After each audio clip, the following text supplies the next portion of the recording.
two men even meet each other for the first time, it's like an unspoken, maybe tiny bit at the back of the mind. There's a tiny analysis of, could I fight this man? Yes. That's real. It's super real. You go up and say, hello. He's more than a one punch issue. Oh, he's one punch. He's one punch. He's 3 or 4. That's the reality of the masculine world, because we've evolved, if you believe in evolution, but my views are mixed, but we've evolved to be in this position where we're constantly analyzing possible threats, and we're constantly analyzing people who perhaps are on our team, or snakes, etc.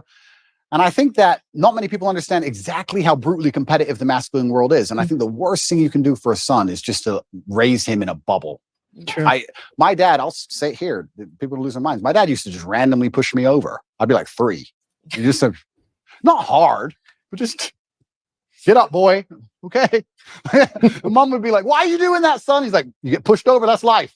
My mom hated that she did that to me. But yeah, I can give him nothing but praise. I'm really so thankful I had the upbringing I had. Do you think he's proud of you? I'm certain he's proud of me. And it's amazing how much strength I can get from that. It's amazing how much strength you can get from knowing that your ancestors looking down on you and you're doing your absolute best. I also believe that God can be proud of you when you do your absolute best. And I don't think many people genuinely do their best in the world anymore. Mm-hmm. When I say do your best, people sit and go, oh yeah, okay. No, when's the last time you actually did your best? Like, I don't train to run marathons, but I know if I gave my best, I could run a marathon right now, first try. If I gave my best, life depending on it. When's the last time people have genuinely given their best to anything? There are people going through the world and going through life today that don't give their best or 100% effort to anything ever. They can't remember the last time they tried. So when I'm sitting in a dungeon, I'm sitting in a Romanian jail cell, I understand that it is a chance that God has given me and my ancestors are watching for me to do my absolute best and to show to them that I am the man I say I am. You can't become the most famous man in the world for mental resilience and God not test your mental resilience. I think that would be a very amateur way to view the world, that you can now become one of the most famous men in the world who talks about mental discipline and mental resilience, and God's not going to test it.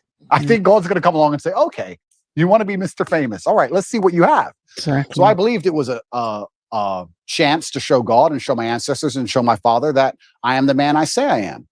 And it's amazing how much strength you can draw from that, because I don't think many men especially understand that even if you don't have the strength to be a hero for yourself, you should have enough discipline and enough honor to want to be a hero for somebody else. And if you have other people you truly respect, you should want to be a hero for them. And I think that's the masculine imperative. If someone's going to attack your wife, that's when you become a hero for her. You have to. Yeah. What kind of man are you if you're not? And you can apply that to other things. If you apply that to your ancestors, or you apply that to God, or you apply that to your beliefs or your core principles as a man, then you can be a hero anytime you want. So it's so funny that you say that, because it really does. Everything goes back to biology. I think about this all the time, no matter how much sociology is behind everything, telling men to act like women and women to act like men. At the end of the day, women want a masculine man. Absolutely. And when they don't have a masculine man and they beat their man into submission, they're not attracted to them anymore. When it's a tail in between, it's just not attractive anymore. And I used to maybe think of this boyfriend that I had when you were talking about, just defending the realm, this sort of responsibility that men have. And I remember sitting there realizing that I had to break up with him, because I thought that if somebody burst through the door with a gun, I was going to have to be the one that would have to defend us, because he was just such a flower. 100%. And it's in society is yet blaring at men to do the opposite. And they're trying to confuse us. This is why I think you have a platform. This is my whole theory that I built in my head about why you have a platform, is because Lena Dunham came before you, right?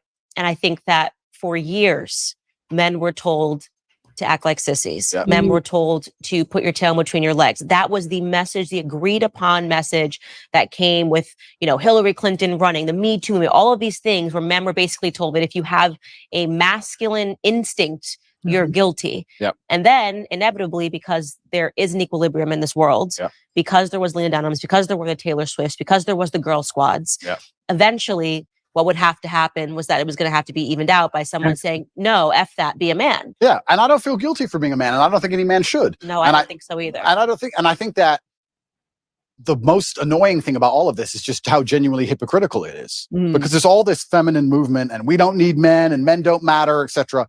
That's music too. Men ain't the whole, it's a agreed upon message that men suck. Absolutely. And it's only in the most favorable possible circumstances where females will say that.